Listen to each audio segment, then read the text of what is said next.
ವಿಶ್ವವಿಖ್ಯಾತ ಹಂಪಿಯಲ್ಲಿ ಆಯೋಜಿಸಲಾಗಿದ್ದ ಹಂಪಿ ಉತ್ಸವ 2026ರಲ್ಲಿ ಅನುಚಿತ ಘಟನೆಯೊಂದು ನಡೆದಿದೆ. ನಟಿ ರಚಿತಾರಾಮ್ ವಿರುದ್ಧ ಹೊಸ ವಿವಾದವೊಂದು ಸುತ್ತಿಕೊಂಡಿದೆ. ಈ ಕಾರ್ಯಕ್ರಮದ ಸಮಾರೋಪ ಸಮಾರಂಭದಲ್ಲಿ ನಟಿ ರಚಿತಾರಾಮ್ ಅತಿಥಿಯಾಗಿ ಆಗಮಿಸಿದ್ರು. ಈ ಸಂದರ್ಭದಲ್ಲಿ ಕರ್ತವ್ಯ ನಿರತ ಸರ್ಕಾರಿ ಅಧಿಕಾರಿ ಮೇಲೆ ರಚಿತಾರಾಮ್ ಕಾರು ಚಾಲಕ ಹಲ್ಲೆ ನಡೆಸಿದ್ದಾರೆ ಎಂಬ ಆರೋಪ ಕೇಳಿ ಬಂದಿದೆ. ನಿರ್ಮಿತ ಕೇಂದ್ರದ ಯೋಜನಾ ನಿರ್ದೇಶಕ ರವಿಕುಮಾರ್ ಎಂಬುವರ ಮೇಲೆ ಈ ಹಲ್ಲೆ ನಡೆದಿದೆ.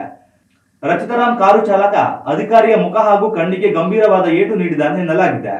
ರವಿಕುಮಾರ್ ಅವರ ಕಣ್ಣಿಗೆ ಬಲವಾದ ಪೆಟ್ಟು ಬಿದ್ದಿದ್ದು ರಕ್ತಸ್ರಾವವಾಗಿದೆ ಎಂದು ತಿಳಿದು ಬಂದಿದೆ. ಸದ್ಯ ಅವರನ್ನ ಆಸ್ಪತ್ರೆಗೆ ದಾಖಲು ಮಾಡಲಾಗಿದ್ದು ಚಿಕಿತ್ಸೆ ಮುಂದುವರೆದಿದೆ.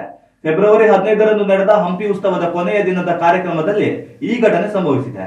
ಈ ಘಟನೆ ನಡೆಯುವಾಗ ರಚಿತಾರಾಮ್ ಎಲ್ಲಿದ್ದರು ಎಂಬುದರ ಬಗ್ಗೆ ಮಾಹಿತಿ ಇನ್ನೂ ನಿಖರವಾಗಿ ಸಿಕ್ಕಿಲ್ಲ.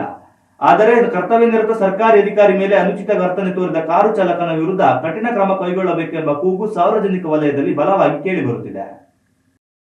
ಉತ್ತಮ ಸಂಸ್ಕಾರಯುತ ಶಿಕ್ಷಣದೊಂದಿಗೆ VSS English medium CBSE school Udupi Muddur.